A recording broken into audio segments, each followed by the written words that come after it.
Akalar sizlarga tayyor biznes topib qo'ydim. Nima deysizlar? Mana ko'pchilik biznes tayyor biznes bo'lsa aytinglar deyaptilar. Sizlarga tayyor stadion, ustullari yopiq, tayyor shuni ishlatasizlar.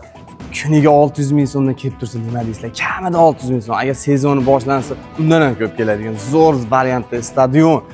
Men o'ylamadim bunaqa stadion sotiladi. O'ta zo'r joy. O'yin vaqtida mayin suvlar sevib turadi. Tayyor va maza qilib ishlatadigan.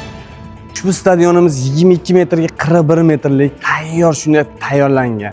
Yon tomonda yerlari ham, orqa tomonda yerlari ham mavjud. Eng qizig'i katta yo'lda bo'yida joylashganda, nima deysizlar? Olib foydalanadigan. Xo'p, manzilimiz Quva tumani Xonobodda. Xonobodda katta yo'lda bo'yida joylashgan ushbu stadionimiz sotiladi. Xo'p, ushbu joyda narxini egalari $70 ming deyapti. Telefon qilsalar, ya'ni kelishtirib beradigan xonasi bor. Olib foydalanadigan zo'rda. Qani biznesmen akalar, mana sizlarga tadbirkor akalarimiz uchun ham ideal holat. Hozir bu rasxod qilaman desalar ham bundan ko'p rasxod ketadi. Nimaga sotyapti? Shuncha daromadi bor deb so'rasalar, endi bu akalarimizga pul zarur ekan, pulni bo'shatgani sotamiz deyishyapti. Kimga kerak bo'lsa telefon qilaverasizlar, zo'r variantdagi stadionda. Sog' bo'lasizlar, tadbirkor, biznesmen, puli bor akalarimizga jo'natib.